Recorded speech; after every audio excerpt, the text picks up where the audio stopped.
Well, how about that, folks? I don't have much of a reaction. We're going to get to everybody's calls here in a little bit. We've got Coach Close jumping on. I don't know what to say. I feel like I say that a lot as an Iowa fan in both directions. I don't know what to say. I have no idea how to react to what we just saw. I have never seen anything like it. And, the game that first comes to mind when you hear, down, what were they down 13? Were they down 13 with a minute to go? Was that the deficit? The game that comes to mind is the Northern Iowa debacle against Texas A&M several years back in the tournament. That's the only game that I can think of off the top of my head where a team kind of collapsed. But what's weird about this is that Michigan State didn't collapse, not from the free throw line. A.J. Hoggard, he did have one big miss there at the end, 5 of 6 in the final minute from the free throw line. You did all you could do offensively. But boy, I think it's safe to say Iowa bounced back from the three-point line today. Slow start from behind the arc, but this is a home game, as Robbie Hummel and the ESPN crew continued to say. Home games are different for Iowa. Now, we hope they can translate some of that offensive success on Tuesday at Indiana, and of course, the defense has to be a lot better. But I don't know how you don't at least spend the first half of this show purely celebrating what just happened. And I just want to say this. I know this is going to make some people upset, probably some people who are more upset with themselves than at me. And I wasn't at the game. I love when people rip me on Twitter. Why aren't you at the games? Again, I'm not even respond to people like that. But here's the deal. For the how many thousand that left early today, it was beautiful. It was beautiful to see the empty arena, not because I don't want the player. I mean, the players deserve to have a full arena there at the end, but I sure hope that Carver Security did not allow people back in. I really hope they didn't. I would love to know if somebody can tell me if you were at the game. Please let me know if you're humble enough to call in and say, yes, Corey, I left and this is what happened. I would love to know. I get so sick of people leaving early at any point in any game. And for the record, nobody, you can call me a liar if you want. I have never left early from an Iowa basketball or football game, ever. And I've been at blowouts both ways. I've never left early. That's everybody else's decision. Certainly, if you're a season ticket holder, you're a single game ticket holder, you have a right to leave whenever you want. But I thought it was a beautiful thing to see Iowa make this comeback when half the arena was empty. And I don't think it was quite half. But holy cow, what a what a day. And for the record, I mean, I believe you me, I thought this game was over too. I don't think anybody in their right mind, anybody who had a objective point of view in the final minute of regulation in this one actually thought this game was still hanging in the balance. I will admit I had transitioned to watching the game on my phone. I was setting things up here in front of the computer as I normally do prior to a show, but I was still watching. I watched every play down the stretch, and I did not transition back to my big screen until the Sanford 3 went down. And I was almost afraid to do that because, when you're dealing with technology and you're trying to cast, and that's how we stream everything here. So you're afraid that something's going to crash. So, but again, just what a final 6 minutes of this game, 5 minutes of regulation, 5 minutes of overtime, last minute of regulation. Absolutely incredible, phenomenal. Now, does this mean anything for March? I don't know. I certainly wouldn't want to count on Iowa scoring 112 in March. I know that goes without saying. I'm kind of stating the obvious there. And by the way, folks, we are going to have Coach Gary Close joining us shortly. So just hang tight. Gary was there at the games. He's going to be joining us here in a little bit. First of all, before we get to our first callers of the day, I want to thank Brad Van Meter and his team down at State Farm. Brad has been sponsoring the postgame show all season long, and we appreciate Brad. And on days like this, we especially appreciate Brad because what an awesome show to be able to do. I appreciate the privilege of being able to host this show on a happy day. We've had some days in the opposite direction this late in the season in recent years. So I appreciate Brad being a part of the coverage here from the Hawkeye of the Storm. Call him at 515-256-6480, 515-256-6480. He offers great rates on auto, home, renters, business, life insurance, and they spend countless hours taking care of you and your coverages, meeting your needs. They've been in business since 99. Give Brad and his team a call or visit him online, bradvanmeter.com. That's www.bradvanmeter.com. Also, want to thank Iowa Smokehouse, as we have been throughout the month. They have stepped up and certainly helped the cause here from the Hawkeye of the Storm. Consider supporting their cause down in Albia. Tasting is believing with Iowa Smokehouse. If you want a better quality snack for a good price, excellent quality, folks, be sure to check out iowasmokehouse.com. They've got barbecue sauces, ketchups, salsas now. They've got jerkies, different meat sticks, steak bites. Great stuff, folks. And again, you want to get geared up for March Madness. Get geared up with Iowa Smokehouse. Tasting is believing. Use that code Hawkeye at checkout. It's a promo code Hawkeye at checkout for 15% off. And with a $50 or more order, you get 50% off your order. All right, folks. I promised we would get to the man of the hour, Coach Gary Lewis. Listen, before we get to anything, Gary, and I don't know, if you, I wondered if maybe they pulled you out in an ambulance. I don't know if you had a heart attack there at the end of the end of regulation. Just give me your initial thoughts from this, and we can delve into actually what happened. Well, I tell you what, it's hard to pinpoint it. Just incredible guts to hang in there, and they scored 15 points in the last 48 seconds. 5 of 6 from 3. Michigan State did not miss a free throw during that time until the last one. They gave them a chance to tie. It's just unbelievable. I mean, to make 5 out of 6 in 48 seconds is pretty amazing. So hats off to them. They could have easily packed it in and headed back, and they just fought and scratched and got an we'll be talking about this for a long time. Gary, you are a coach, of course, so I'm sure you preach to your guys, the game's not over until it's over. But let's just be honest here. when you're down, 13 with a minute to go, you thought it was over, right? Well, it didn't look good, that's for sure. You're kind of like, okay, what do we got here? You're trying to figure out the scenarios, and then you hit a couple threes, and you're hoping they're going to miss some free throws and not missing any. And you're thinking, well, we're just going to run out of time, and then thankfully they missed their final one, but you still got to make all those threes. I mean, you're making 5 out of 6, and the one you missed, you get the offensive rebound, and then you throw in the tip in by Tony, and I mean there were some unbelievable plays. They all had to happen, or they would have fallen short. So, just an unbelievable effort. Talk a little bit more about Tony Perkins. He obviously made big plays there at the end of regulation, but his effort in overtime, I don't think can be understated, because sometimes you wonder in a comeback like this if the wheels are going to kind of fall off, if you're going to run out of gas once you get to overtime. I thought he brought it on both ends, especially on the glass in overtime. Oh, he had the tip in, and then he had the offensive rebound that ended up being a basket. He finished with, how many rebounds did he finish with? I'm going to grab that here. He had 9 rebounds. Yeah, Tony for the night. Tony Perkins had 9 rebounds. Good call. 24 points, 9 rebounds, and how about 6 assists for Tony, and 3 turnovers, but 6 to 3 assist-to-turnover ratio as well. And 5 offensive rebounds for a guard. And Michigan State is traditionally a really good rebounding team. And, they get any of those rebounds, they probably win the game. So, yeah, just an unbelievable performance by him. Can I ask you, have you ever seen anything like this? No, I haven't. Not like that. That was not that far back. No, not at all. It's unbelievable. I think you were coaching at the time. I'd have to go back and look at what year it was. But I mentioned at the outset of the show, maybe 6-7 years ago, somewhere in there, UNI and their collapse in the tournament against Texas A&M. I don't know if you recall that. They were up, I believe UNI was up 12 with about a minute and a half. Oh, yeah, I remember that one. Yeah, sure. Yeah, collapsed. Yeah. That was the only game I could think of off the top of my head. Our first year at Iowa, we were down. We were still undefeated, and we were at Illinois, and we were down like 17 with like 4 or 5 minutes to go, and came back and won that game. That's the one I kind of remember the most. But not like that. That was because Michigan State was playing so well, and we couldn't stop them. I mean, we literally could not stop them. And, to find a way to pull it off, it's unbelievable.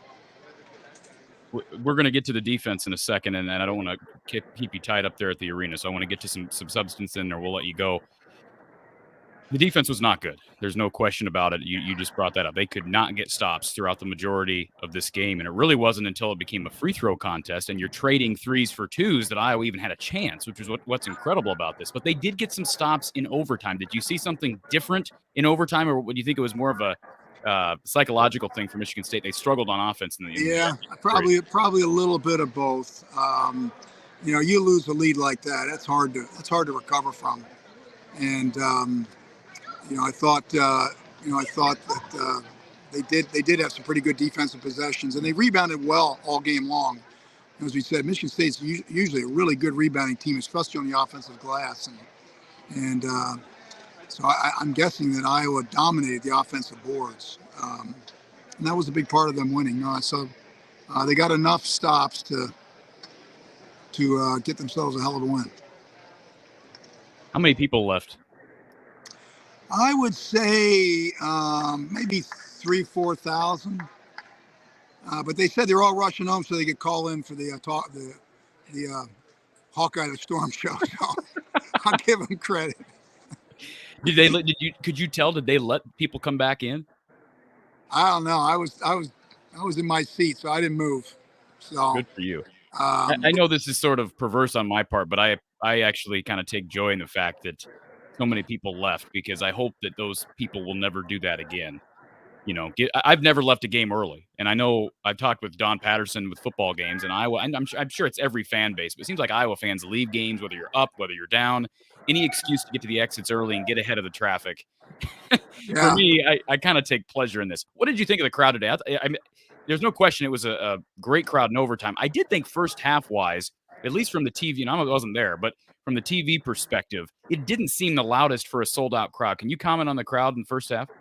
I would agree a little bit. I think they were a little tentative. They were lost a couple games and hadn't played well, and kind of waiting for something bad to happen. And then, but fortunately, when it counted, they were really good.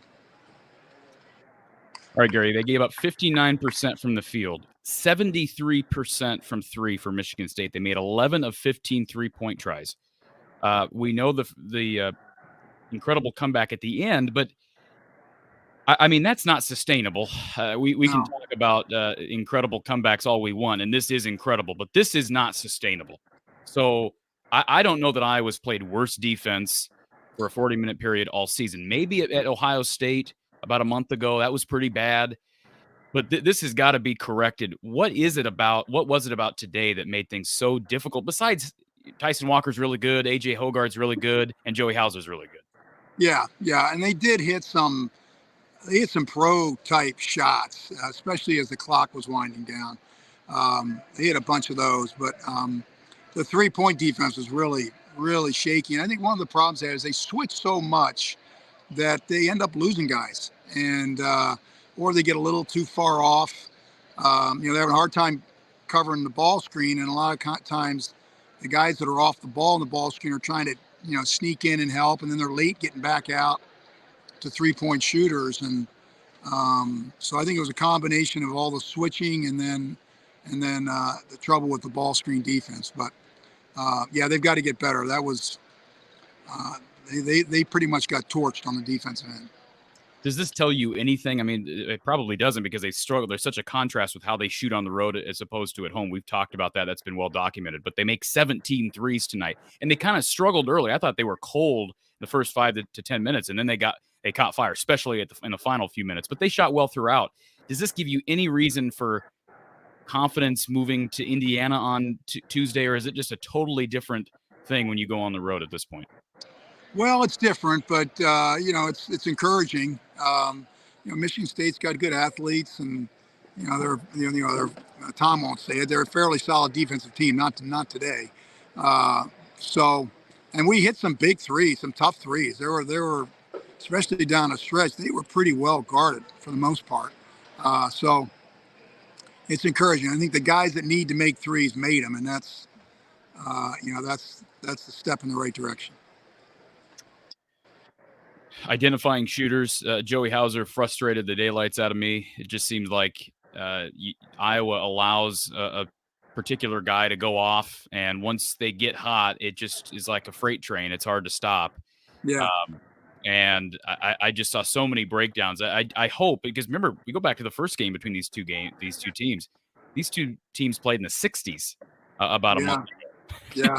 I know this game was played in overtime, but they almost doubled that. Yeah. So we'll see what happens here, Gary. Any final thoughts before we move to Indiana? I mean, did you see the stare down between Fran McCaffrey and Kelly Pfeiffer? I saw the end of it. I didn't, and I was wondering if somebody from the stands maybe had heckled him, and then all of a sudden I saw him looking at the official. Yeah, and I only caught the tail end of it. So I'll be quite honest. I was ready. I mean, I thought the game was over. I didn't turn it off like a lot of people did. I thought the game was over. I was setting up my gear here, and I had my phone with the game still going, so I watched every play. But I was ready to come on this show and be very, very critical about Fran McCaffrey, because not just because of the 3-game slide and the lack of defense today, but I just thought, he got another technical foul today. He could have easily gotten tossed for staring Kelly Pfeiffer down. I've seen Joey Crawford tossed Tim Duncan years ago for staring him down from the bench? Yeah. Fran was showing him up. I'm disappointed in Fran. I don't need you to comment on that, Gary. Fran's got to collect himself, because I've commented on this, he has been more on edge and more aggressive this year than we've seen in several years. And I don't know why that is, but he's very fortunate he didn't get tossed there when he was staring Kelly Pfeiffer down. Well, because he's heard that you've been on him a little bit, and you got him a little bit uptight, Corey. I'm sure that's what it is. You got to ease up a little bit. Yeah. He's getting up in years. It's a tough profession he's in. Absolutely. Okay, Gary, I'm going to let you get with your family and celebrate with your son. Let's talk, before I let you go, let's talk about Indiana. All right. Sure. Big game. It's on the road. Their last chance to kind of make amends on the road, and it's against one of probably the 3 best teams in the conference right now, and an Indiana team that's looking for revenge, blowing a 21-point lead in Carver a couple months back. Yeah. Trace Jackson Davis is a handful. And by the way, Iowa won this game today with Philip Rebracha on the bench for the entirety of the overtime, which is incredible. So he'll have to have a big game against TJD. Your thoughts on the Hawks and the Hoosiers? Yeah, and they're hot. They're playing well. Now they got Purdue tonight at Purdue, so that's going to be a difficult game for them. But I think anytime you go into Indiana, you gotta stay close early, because that place can get electric, and you don't want to find yourself down 15 or 20, and now you're in a real battle. So I think getting off to a good start is going to be really important in that game, and hopefully that'll be the case. And then then you got a chance. So this has got to give them some confidence, and what a better way to go down there and play coming off a win like that than having to come off a loss. So it should be interesting. And we take a broader look at everything, Gary, after the game on whatever it was against Wisconsin. I asked you your level of panic. You said if they come out today and play poorly and lose, your level of panic is at a 5. The way they won, it's hard to really evaluate things because it looked completely different. It was a complete opposite of what we saw against Wisconsin. Mm-hmm. And then they find a way to win at the end. And I'm not going to call it a fluke because it was not. But where do you stand with this team? I mean, what's your confidence level? I mean, are you still somewhat panicky? I think it's the nature of the league. I mean, you just look at everybody all bunched up there in the middle with 7, 8, 9 losses. Yeah. That's the way it's going to be. And so when you get a chance to get a win, you got to be real appreciative of it. And, to their credit, they did not play well in their last 2 games and really struggled scoring. And Michigan State's good, and they're well coached. And, They got some potential pros on that team. So, to find a way to survive and get a win is huge. So, they're not expected probably to win in Indiana. So go down there and play hard and play loose, and then and then come back here to finish the season up. So they're in good shape. And for all the talk about Iowa's struggling backcourt from behind the arc, Tony Perkins, 4 of 5 from 3 tonight. 4 of 5 for Tony Perkins. Big shots. Yeah, he was terrific. He don't win the game without him. He really stepped up in a lot of ways, not only knocking threes, but rebounding and assists, and he was terrific. Well, Coach, safe travels up the stairs, safe travels up the state of Iowa. Get back safely, and we'll talk to you Tuesday. All right. Sounds good, Corey. Thanks, Coach. All right, folks. Time for your phone calls here at I really am just still in disbelief by this, but we're going to try to make sense of it all over the next 45 minutes or so. Let's go to our Iowa Smokehouse call-in line. We've got Jason. We've got Drew. We've got somebody on the phone lines. We've got James, Doug. Let's go to Jason first. Jason, welcome to the show, Jason. Hey, thanks for having me on. I just wanted to say I'm just pumped to see this team actually come out strong at the end of a game. This team this year has done a lot more of that than I think some of Fran's teams in the past. When we've won close games at the end on buzzer beaters and things like that, it's always a putback on a missed shot, a weird bank in, something like that. And it just seems like this team this year has a little bit more fight, and the players on the team actually want to have the ball at the end of the game. And there's multiple guys out there doing that. Do you feel similarly, or do you think that that's something I'm just overanalyzing? No, I think that's true. But I will say this. In recent time, I mean, I think early in the Fran McCaffrey era here, I always questioned who had that killer instinct, who's going to take that last shot. As great as Jared Utoff was, I remember at least one game winner from him. Don't remember any game winners from Aaron White. Matt Gaetens probably didn't have as many opportunities at game winners because he wasn't on as good a teams. Devin Marble didn't hit any game winners that I can recall. But in recent years, with guys like Bohannon and Sanford, they have had guys who want the ball at the end in big moments. And Sanford hit big shots today. And as you know, Jason, Tony Perkins hit big shots. And let's not forget that Wisconsin game back in December, that could have easily gone in Iowa's direction. Patrick McCaffrey has that 3 at the end of overtime. They shouldn't have even been in overtime in that game if it wasn't for heroics from Patrick and company. So you're right. They fight, especially at home. We've got to see it on the road. We got to see it away from home. I say on the road. No, we got to see it away from home, because once we get to tournament play, they're not going to have the friendly confines of Carver. But they fought against Wisconsin at home, nearly pulled that off in overtime. They fought against Michigan, won that game. They came back from 21 down against Indiana. No, you're absolutely right, Jason. This team's got a lot of fight, and although they may lack shooters at times, and they're still well below average defensively, that's why they're in the tournament now. And if it wasn't for late game heroics in those games I just talked about, especially Michigan and today against Michigan State, they would not be a tournament team. Definitely. I have one other comment, and then I'll let you get to some other callers. But I also thought of that UNI game from the tournament a few years ago at the end of this one. What was really impressive for me in this one was that Michigan State didn't completely just give away this game. That's kind of what happened in the UNI game a few years ago. But, it was interesting. Michigan State was knocking down their free throws. And really, we were just trading 3 for 2 down the stretch of the game. I don't remember seeing one like this. So definitely one to remember. Really interesting day. I'm excited to see how the rest of the season goes. So thanks for the show. I always enjoy it. Go Hawks. Thank you, Jason. Appreciate the phone call, sir. Go Hawks. Absolutely. Appreciate our first caller to our Iowa Smokehouse call-in line. Jason giving us some good perspective. And yeah, I do think this team maybe has a bit more fight than other Fran teams. But again, I do think that Fran has been blessed with some guys who aren't afraid of the moment, and they may lack physicality at times. They may lack defensive intensity, or even, again, this year, they don't have as many shooters, but they fight and they scored 112. So now, can they translate it on the road? Obviously, we'll have to wait and see. All right, let's get to our next caller on our Iowa Smokehouse call-in line. Drew, welcome to the show, Drew. How's it going? Long time listener, second time caller. I was actually at the game. I'm in my yellow shirt, and I left early. I'm somewhere early, yeah. Hey, listen, first of all, big kudos to you for calling in and for admitting it. I respect you, Drew, and you will learn from this, right? Yeah, yep.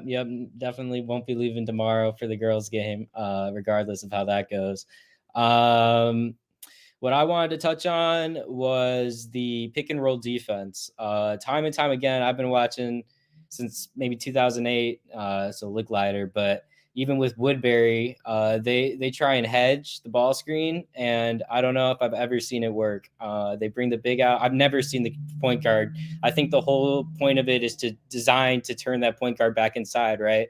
But I don't think I've ever seen that happen once. It brings Rebracha way out. He's out of position for the rebound.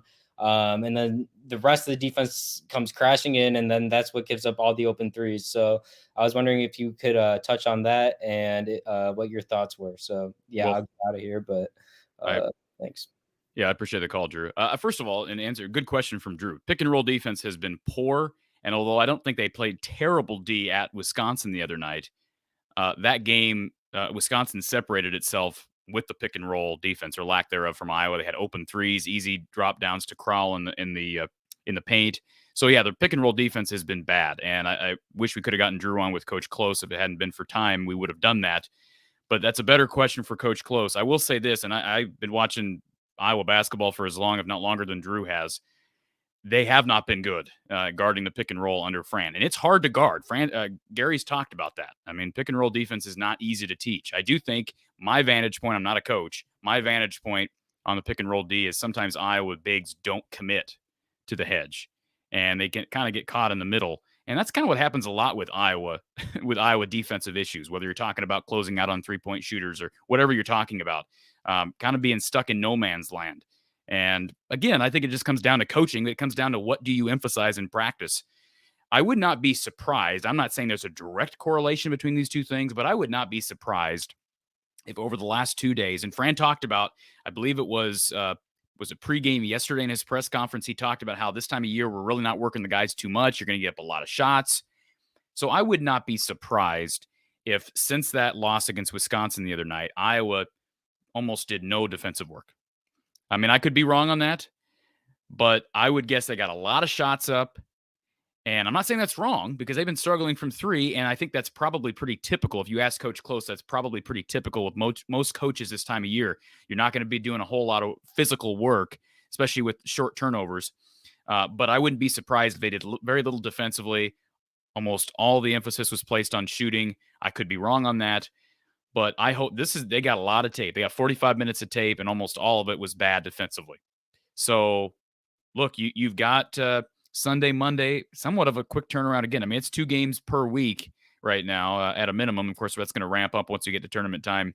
So they're going to have to be able to bounce back and shoot well and play defense from game to game. But, yeah, pick and roll defense has not been good. Drew's absolutely right, and something that needs to improve. But will it improve? I think you live with what you have. And, I look at the women's team, and I've talked about this throughout the season. For the most part, the Iowa women are a team that can win without defense because they're just that electric offensively, right? With Sanana, with Clark, with everything they've got, they can, for the most part, outscore teams. But there will be games like Maryland the other night where you're eventually going to run into a buzzsaw and you're not going to be able to stop anybody, and you're going to miss some shots, and all of a sudden you're down 10 because you can't stop a soul. And that's going to happen more often, I think, with the men, because there's less of a gap. I perceived there's less of a gap with what you have with the men's team offensively and what you have with the women's team offensively. So again, we'll see what happens, but good stuff from Drew and Jason, our first 2 callers this evening. Let's go to Doug, who's been on our Iowa Smokehouse call-in line. Doug, you were here bright and early. I will say this, Doug, you were not at the game, right? No. Or were you? No. You're wearing the gold. You're wearing Yes. the gold. But you're home right now, and did you at any point, you don't turn games off, do you? Never.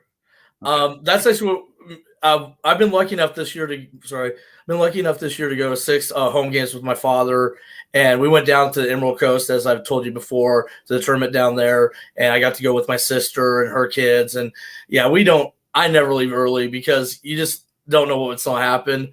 I've never really seen before. One of the things that people don't understand, Michigan State shot 31 for 36 from the foul line.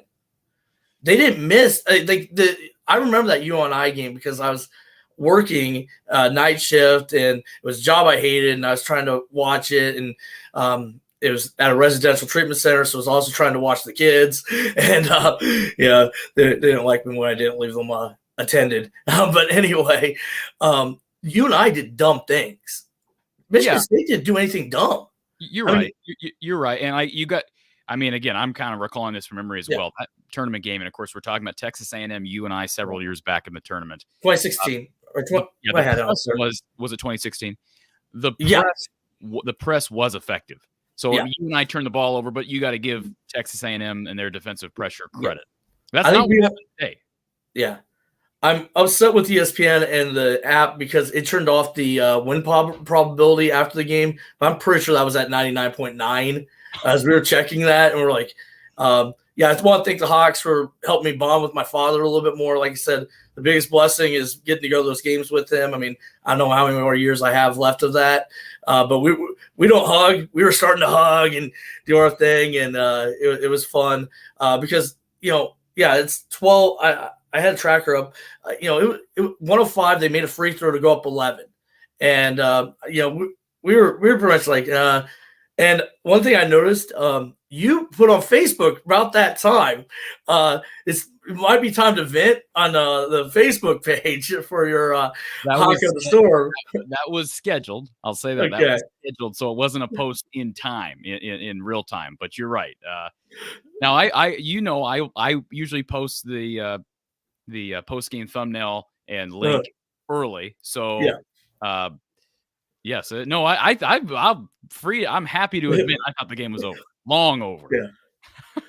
Yeah. The only other game for Iowa I could think of, and this is, again, I'm in my mid to late 30s, was the 1998. And I want Coach Close to talk to you about this game sometime. The 1998 Kansas game. We won that game down 18 with 31 turnovers. And I'm not making up the 31 turnovers. I think it's the most turnovers a team. And Kansas had a 46-game winning streak, home winning streak at the time.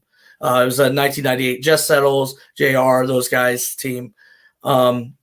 Again, I don't think we're in the tournament today. Because I was looking at the resume. I think I posted and gave you I've been talking a couple different places about this. Very similar resume of, I believe, 17.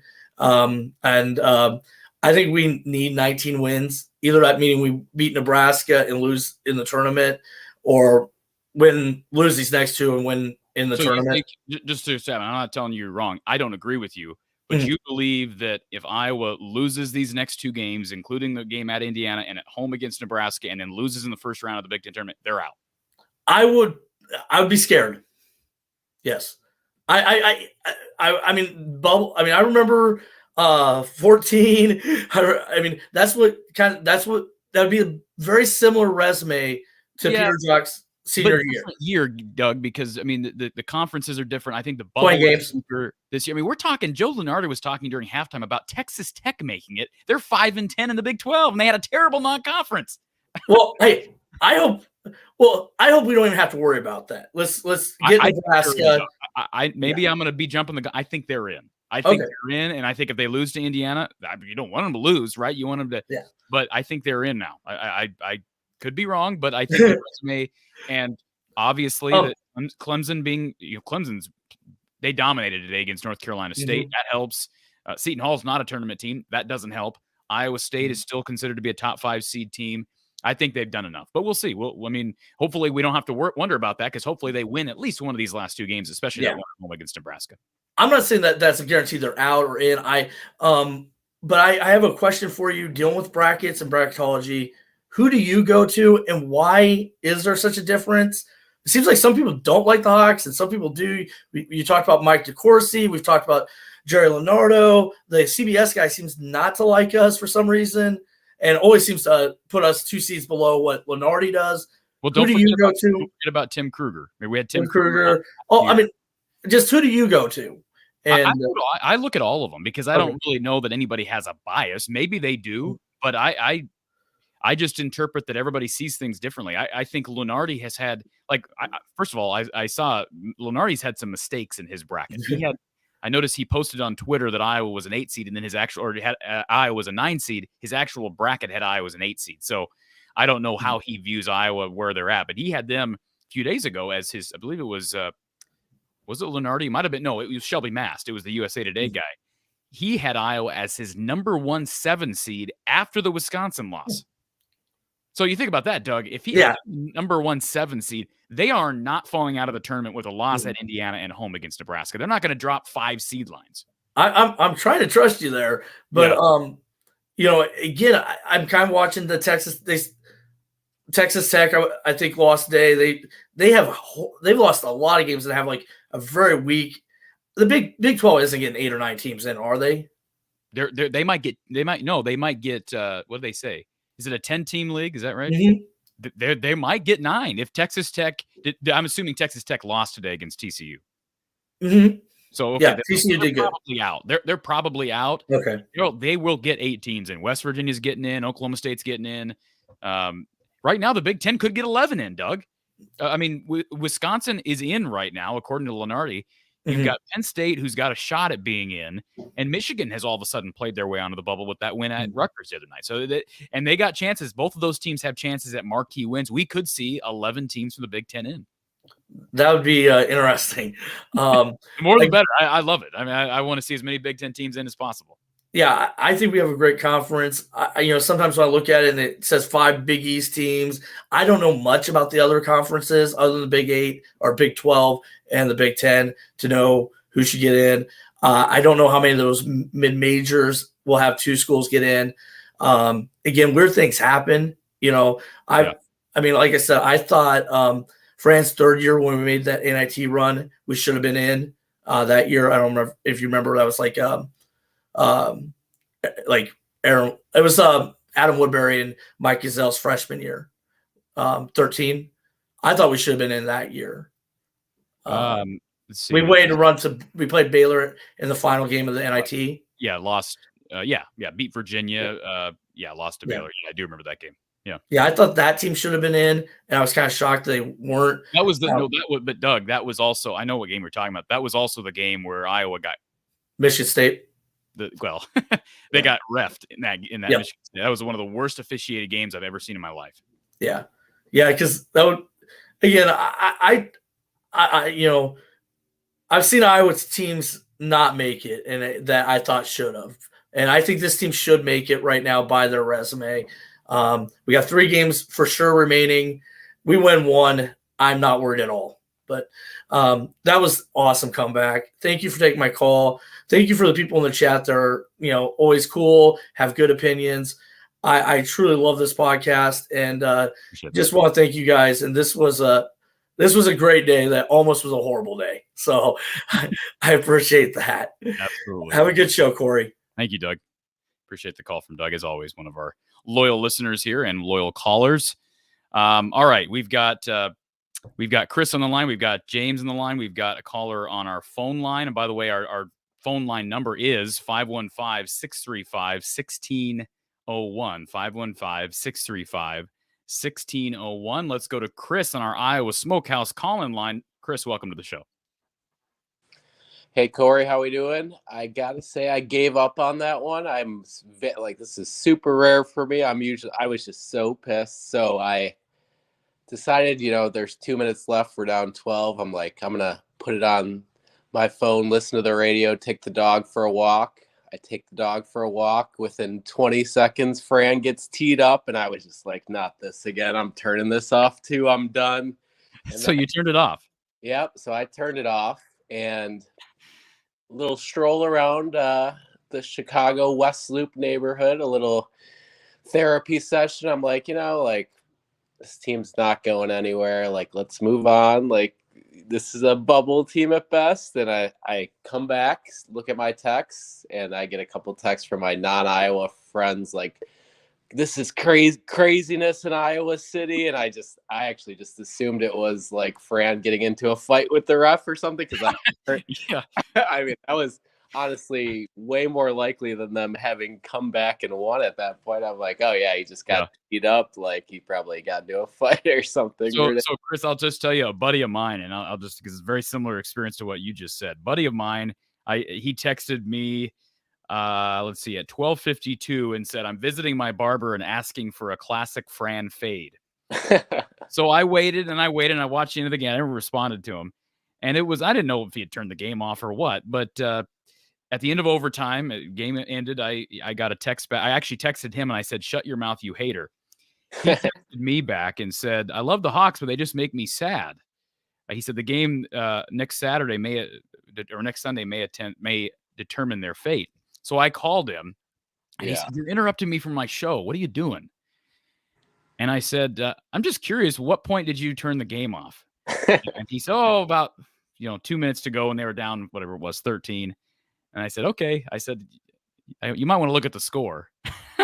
So listen, I'm going to do a poll on Twitter. I might even do it on YouTube. I want to know how many people did that. Like, it's amazing. I'm not criticizing you, Chris. I understand it, but I've never turned a game off. Like, I understand kind of giving up mentally, which I kind of did tonight myself, but turning it off. So I told him, I said, I texted him. I said, I hope you've learned from this. He said, I'm disappointed in myself, but I will learn from this. I deserve it. So, I rarely turn it honestly, I think I might have to just stop watching games after. I think I might be the bad luck here, but I mean, it's okay. Absolutely crazy. I don't know if you're much of a gambling guy, but I saw that Iowa actually ended up covering their 5.5 point favorite. I don't know if you guys talked about this already, but I did see that. I'm not a gambling person, but I did see that. That's just insane. What a crazy beat if you're a Michigan State bettor there.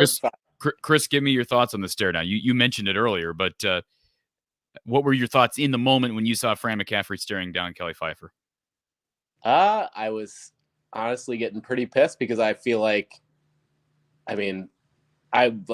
honestly, the call, if I'm making this call and they don't come back, I'm saying, we are so focused on we're getting back. This is like deja vu with Iowa. Like, we're just making the game about the refs versus making it about our opponent. Like, I can understand. The Courtney Green game, that was, awful officiating, but there were some bad calls today, but I really don't think anything was egregious. And I thought Fran was really just crossing the line again, but I agree. I was disappointed in Fran, and I'd like to know what happened with Kelly Pfeiffer.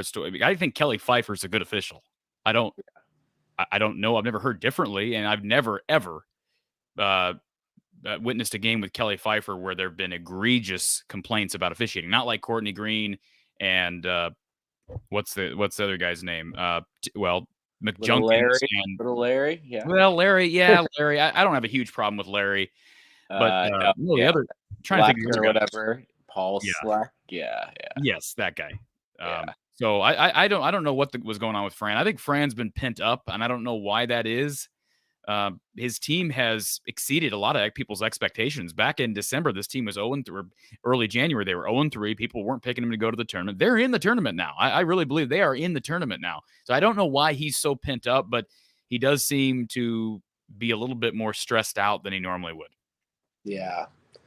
Might have to do with Connor's last year, like realizing it's too soon. Yeah, I think like maybe a last opportunity with Connor to make a run, and he feels like they're not really doing it, but who knows? Yeah, after the Northwestern game, I called in and said that, or not the Northwestern, the Wisconsin game, I called in saying fans should not give up on this team. This is a top 5 offense at its best, and I gave up on them. So I am don't listen to my own advice apparently, but yeah, it's just crazy. But what do you think in terms of, do you think this is the highest 3-point percentage ever by a losing team in a basketball game? Like, how could it be much higher? I don't know if anyone has that. It's going to be impossible to get that stat, but like, they like 75%? Well, 70, you'd have to have, you obviously would, in this day and age, teams shoot a lot of threes, but you'd have to have a threshold, right? A team could go 3 of 4 from 3, and that wouldn't mean anything.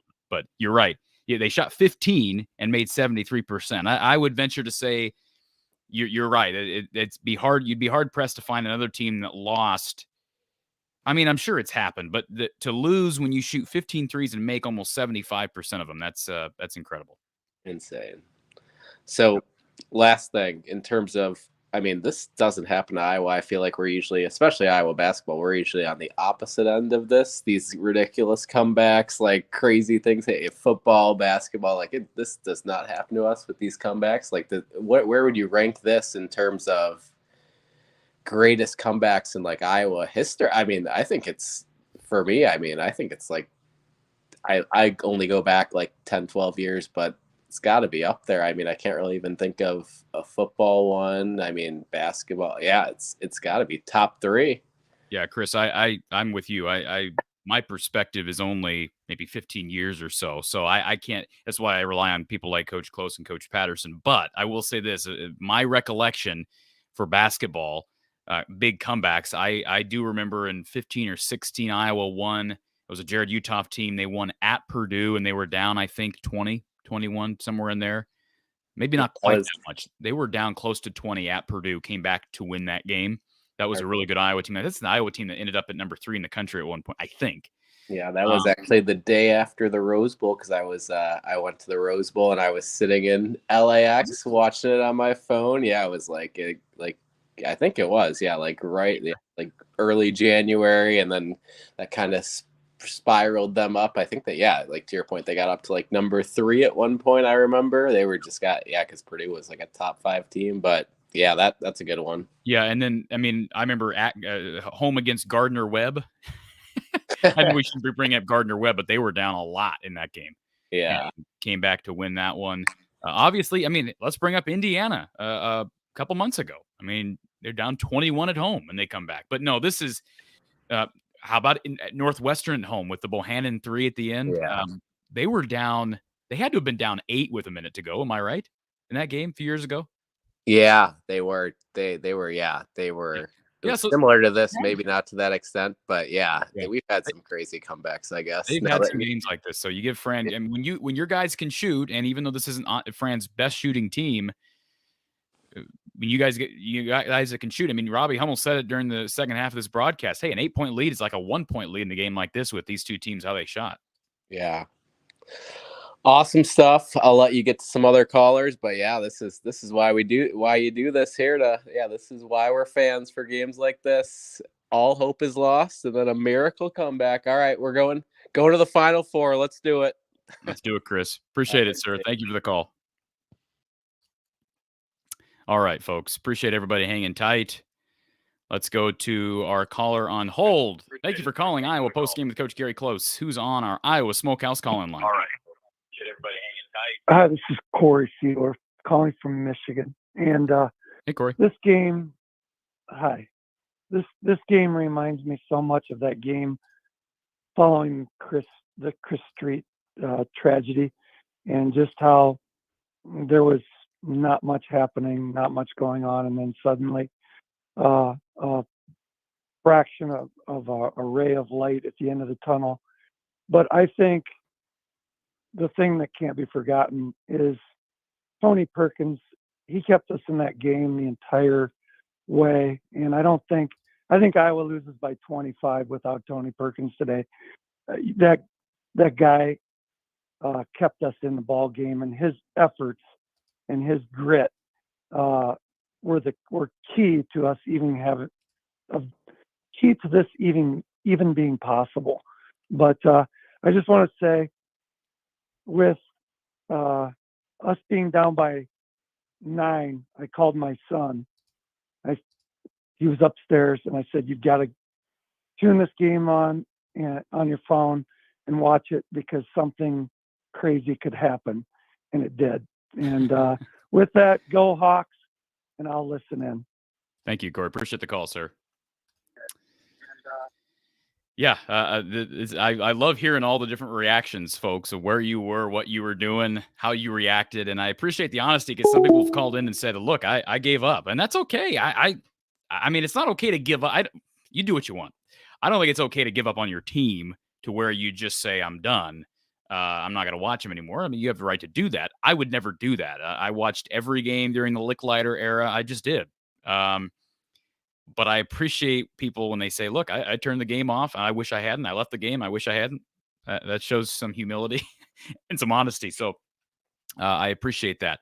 We're going to get back to, I want to remind everybody, if you want to donate to the channel, donate to the cause here. If you enjoy the post-game coverage, check out the different options of donating. You can also donate by super chat, super thanks, super sticker. There should be a little $ button on YouTube if you're interested in giving to support the cause here from the Hawkeye of the Storm. Much appreciated. And of course, you can also donate by PayPal, Venmo, Cash App, all in the description below. Want to give a special thanks to our sponsor. I mentioned them earlier, but Iowa Smokehouse.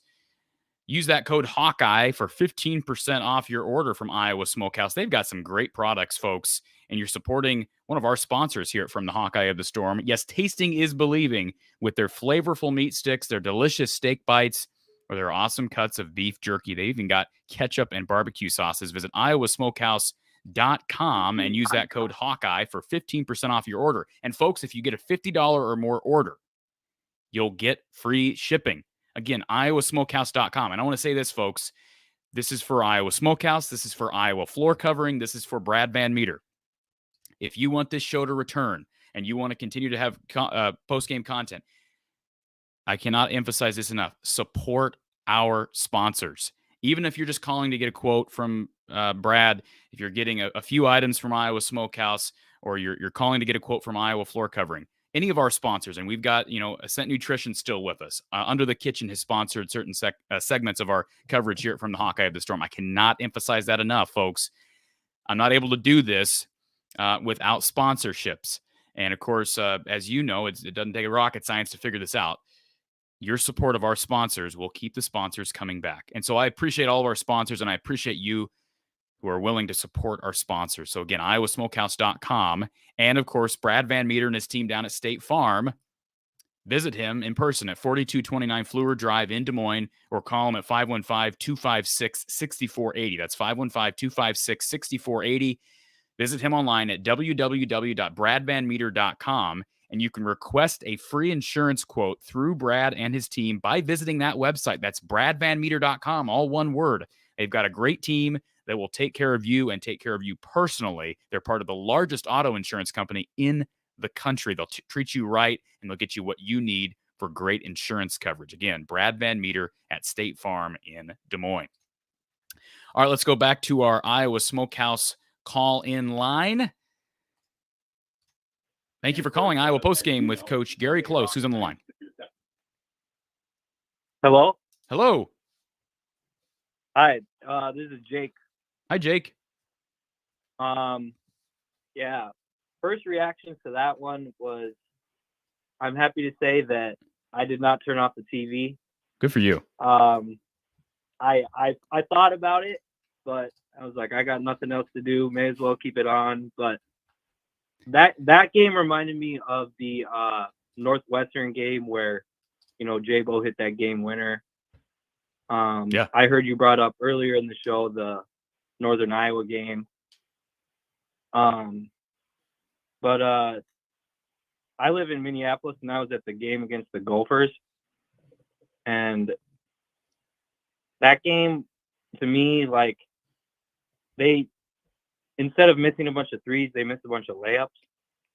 And, like, yeah, I just don't think this type of play is sustainable. Like, I don't know what you think, but that, like, they got lucky, but still some sort of skill involved.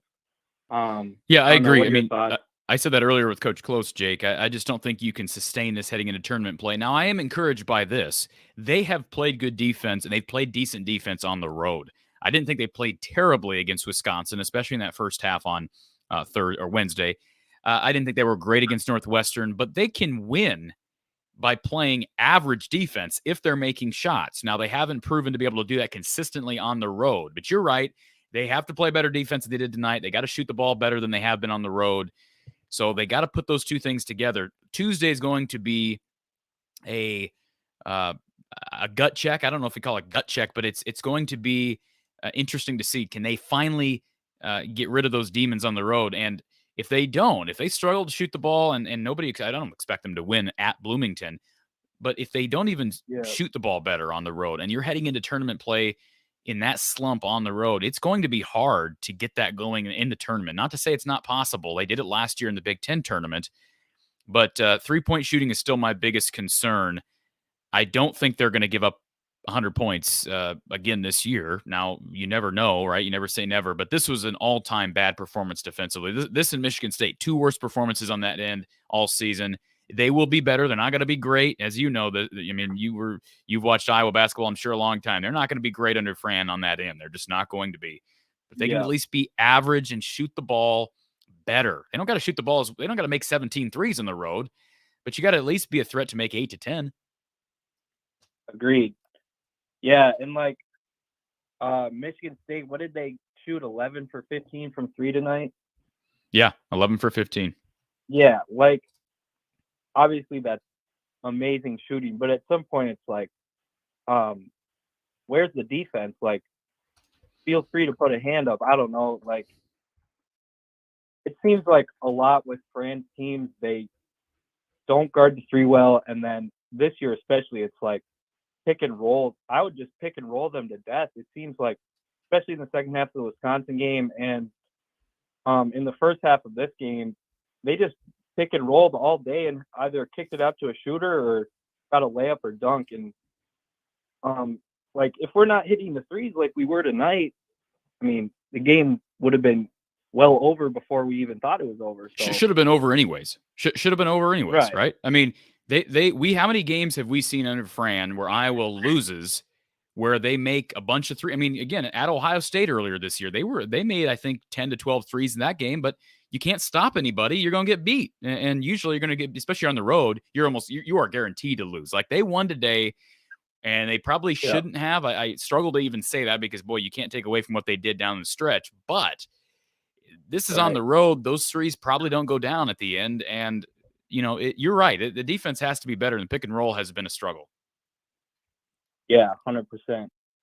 And another thing I brought up after the the Wisconsin game, how Ulis and Perkins just haven't been able to be consistent from 3. And obviously today, Perkins was huge when it came to the 3-point shot. But there was even like a play in the beginning of the game where he caught the ball on the top of the key and he had a wide open 3. Instead, he took a step in and took a contested mid-range. I saw that. Yep. Yeah, I agree. I don't know if you remember. Yeah. But like, well, he doesn't have right now. I hate to interrupt you, Jay. He doesn't have confidence on the road shooting, and I think when you come off of whatever he shot on Wednesday, it was like 0 for 5 from 3 against Wisconsin. When he does that, I know he's good in the mid range, but when he passes up a wide open 3, that tells me he's not confident. But once he got it going today, I mean, it's just all confidence with this team. Like, they've got guys who can make threes, but Ulis and Perkins and those guys are not natural 3-point shooters. So a couple misses get in their heads. It's Peyton Sandfort, he don't care. Like, he's just going to launch no matter what. Yeah. Chris Murray's just going to launch no matter what. They don't have enough of those guys. Now, they did launch a bunch of threes on Wednesday, but, shooting with confidence, there's such a difference, right? When a guy gets back there and you can tell he hesitates, or like you said with Tony Perkins, maybe he steps in and passes on an open 3 and then takes one later in the possession. That has been something that I've noticed with Tony Perkins. Not so much Aaron Ulis. Ulis seems to be a little bit more fearless from back there. But I am a believer in keep shooting. I know some people have said, well, they got to stop shooting. Well, yeah, you want to get to the rim, get to the free throw line, but this team is not going to win. Fran McCaffrey's teams are not going to win if they can't make threes. So you can't just say, well, stop shooting threes. This is what they do. And yes, you can say it's live or die by the 3, but until they prioritize defense, they have to make threes to win ball games. That's what they did to win the Big Ten tournament last year. Right. And I felt like last year, that was probably one of Fran's like better defensive teams, and that was the reason they were able to make a run in the Big Ten tournament. One last thing, the Fran stare down. Yeah. I know you'd already talked about this a couple of times, but I love Fran, but I was a little disappointed at that, given the refs were like 100% not the reason that we were losing that game or could have lost that game. It was all on defense, and the fact that he's like too focused on the refs, and that whole sequence where he was just staring him down, he didn't even really talk to his team that whole time out. And I don't know, that was more disappointing to me. And you said earlier in the show, he should have got teed up for that. I agree. I give that ref credit for not teeing him up, but I don't know. He got lucky on that one. I agree. That I don't approve of that. I think it was unacceptable, and I think Fran owes Kelly Pfeiffer an apology, but it is what it is. He's got to rein that in. He's hurt his team at times this season with not holding his temper, and we'll again, it would just have to wait and see. But I agree with you. Yeah. Well, I appreciate the time, Corey, and hopefully this is a type of win that maybe turns it around and gets them on a run. So we'll see. Absolutely. Appreciate the call, Jake. Yep. You too. Have a good one. All right, folks, we're going to take a quick commercial break. We'll be right back with more in our final 10-minute segment here from the Hawkeye of the Storm. Stay tuned. More of your calls, more of your comments following Iowa's just incredible comeback at the friendly confines of Carver Hawkeye Arena. We'll be right back.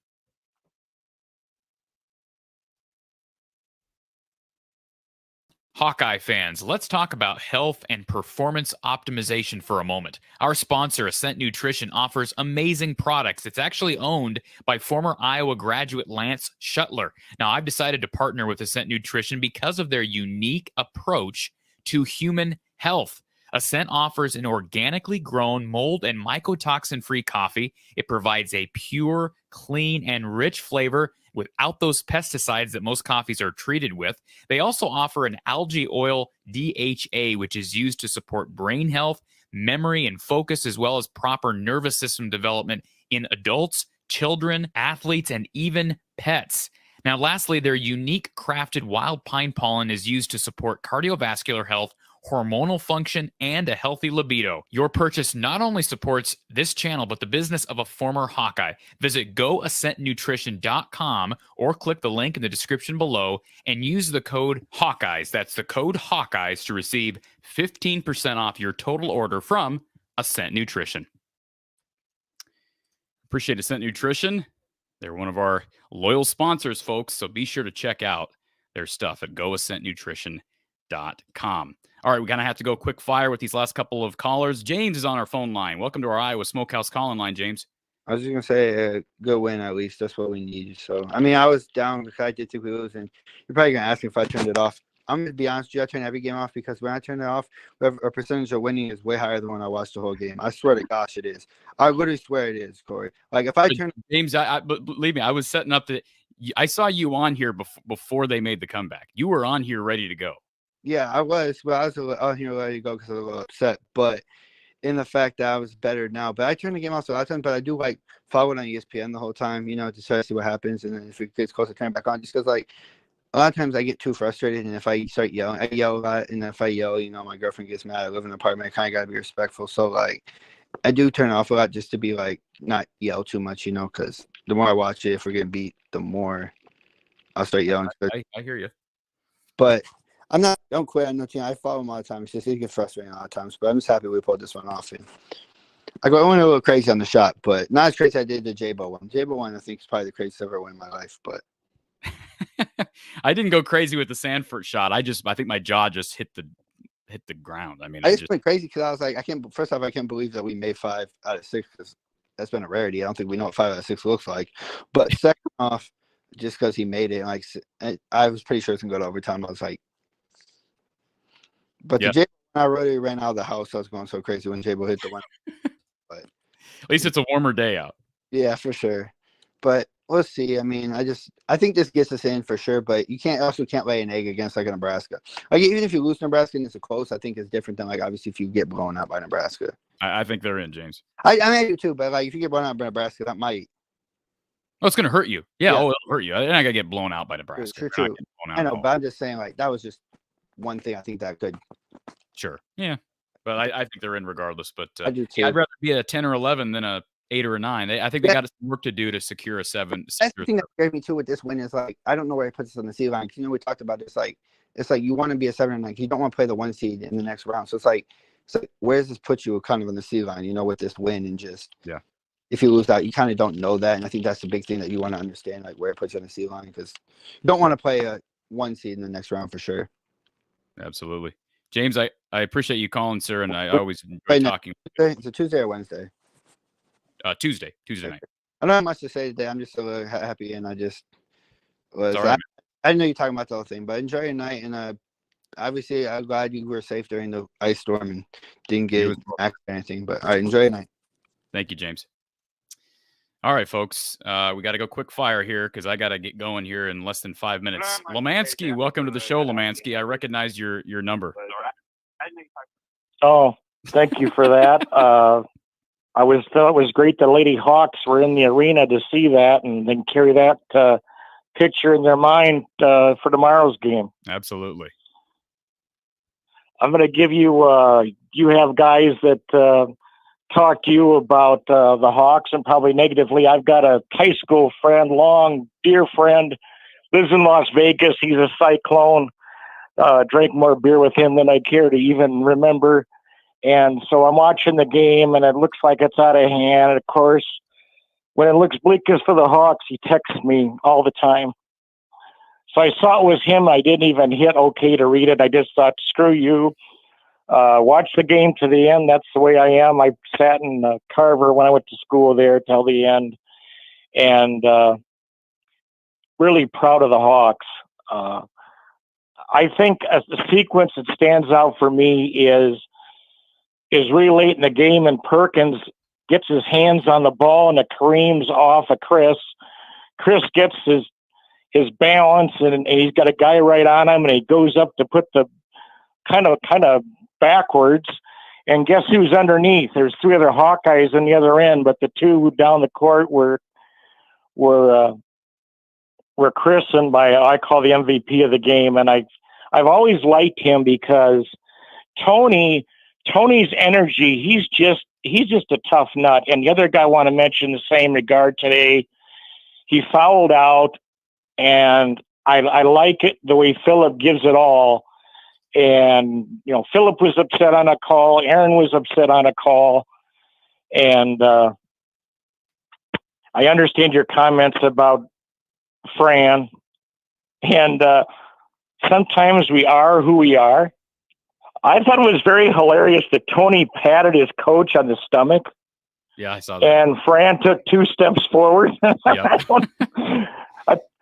thought I like to have those 2 talk to me about what that was all about, whether Fran says I'll do what I want to do, or Tony says that's the most I can do to get him off. And then the official took 2 steps towards Fran. Yep. And we don't compliment the refs very often. And I tell you what, I've reffed insignificant middle school games under 2 minutes. I just didn't want to be the guy that determined the game. And I wish I could send that guy a check, because that ref did everything we hope all referees can do when the game's on the line. And Franny stepped over it today, and I just grimaced. I actually looked away from the TV waiting for the whistle, and we might have got lucky. But absolutely, sometimes you got to back your man, even if you're like, I hope my son doesn't act like that every day. Lemansky, I appreciate you calling in, sir, and I apologize for having to let you go sooner than I'd like to, but I appreciate you calling in. Go Hawks. Thanks for the chat, members, and hit the thumbs up. I just did. Thank you, Lemansky. Appreciate that. Yes, please hit the like button, folks. Let's go to our final Iowa Smokehouse caller of the day. Tony, welcome to the show. Tony, welcome to the show. Oh, are you going to give me a technical? I'm sorry. I was practicing my France. I wondered if Tony, my France. You were exhibiting some. I was hoping you didn't have a stroke, because you were exhibiting some stroke symptoms there. You were being Fran. I get you. Yeah, I'm sorry. Bad joke. That was a good stare down. You have a good poker face.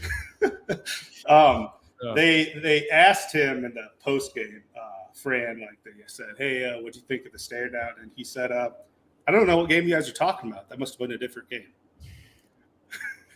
Okay. He can at least keep his sense of humor. I think he does know the officials, though, to kind of, and I'll just say that as my point and leave out. I think him and Kelly have a relationship, because I believe that was Kelly Pfeiffer who was staring down. It was. And he's one of the better officials in the Big Ten, and I think he knew what line he could cross and what line he couldn't. Now, how did the optics of it look? Who knows? But I also saw that Chris said that was a player-led huddle. they didn't even need the coaches. The players were in the huddle taking care of it. So maybe does Fran know his team? Who knows? Yeah. Let's see if the fun can continue. See if it does, Tony. This could be something that could spark a little run. So I'll let you get to what you got to do, and Thank you, Tony. hopefully we'll see you on Tuesday. Thank you. Sounds good, sir. Talk to you then. Thank you. All right, folks. DC Hawkeye, thank you for the super chat. Corey, in honor of Tony Perkins, thank you for the super chat. DC Hawkeye. Lane, any insight about the stare down? Well, I haven't listened to Fran's comments, but doesn't sound like he tipped his hat much on that. T. Hink, do you believe this puts us in the tournament? Yes, I do. They don't need to beat Nebraska, but boy, be great to get a couple wins to finish off the season. They need to get some confidence on the road at Indiana. Ari Gold, what drills can the Hawkeyes do to become better fundamentally or on perimeter defense?